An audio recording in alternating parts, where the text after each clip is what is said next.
Hello, hello, hello, good people. Hello, good people. I am Dr. Hollie Kelly, and this is Dr. Kelly's perspective for January 15th, 2018. Dr. Martin Luther King Jr.'s Recognition Day. Hey, Miss Keisha. Okay, I want to talk about, hello, for all who are joining me, hello. I want to talk to you about a phenomenal weekend that I had this past weekend as my family honored the patriarch of our family, my 80-year-old my 80-year-old father, who 80, that doesn't even come anywhere near him in appearance and thinking and swag, nowhere to be found.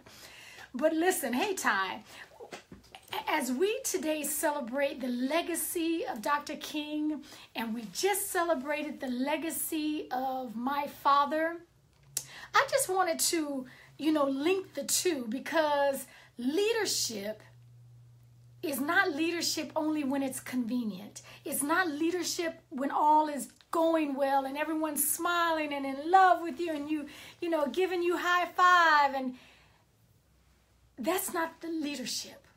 And whether you're talking about leadership in a family or leadership on a national level, leadership in a community, leadership goes beyond convenience. Hey, mother, it goes beyond convenience. It goes beyond the smiles. It is a matter of commitment.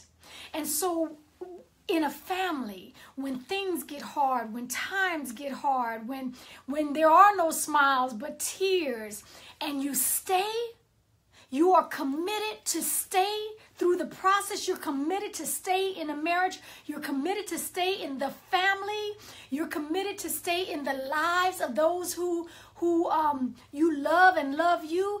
That's commitment. That's leadership.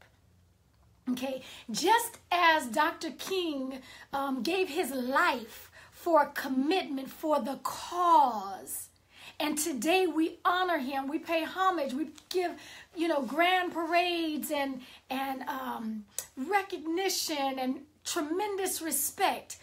Wind that thing back to the family. Are you showing the love and the honor and the respect to those who came before us? We are where we are in a family because of the family patriarchs, the family matriarchs. And don't get that mixed up. I'm not saying everybody is perfect. None of us are. But we would not be who we are today had it not been those who went before us, had it not been those who stuck it out and rolled their sleeves up and did the work, took the insults, took the grind, and they yet stayed. They were committed to the family, or they were committed to the cause. They were committed to the community. And so this weekend with my father in particular, first of all of his children were there. All but one of his grandchildren were there. All but one of his great-grandchildren were there. All of his nieces and nephews were there. And that takes time, it takes commitment, it took resources, because we were flying and driving in from all around the country to honor a man. And so I am just going to encourage you today that if you can look back and see people in your life, people in your family who paved a way for you, who made it possible for you to be the person you are today, even if you're listening to me and you're saying, you do not know my family. They ain't do a thing because they are crazy. You are who you are. You have the resilience that you have. You have the tenacity that you have because of a part that they played, because of a role that they played. And so as we honor Dr. King on a national and international level, I'm going to ask you to look back and honor the leadership that began in the family, that began in the community, before we ever get to the national level. Give people their roses while they are alive, to smell them, to hear the accolades, to hear the kudos. Everybody has some crazy folks in them. Everybody has crazy folks in their family. That's what makes us family. And so take the time to honor.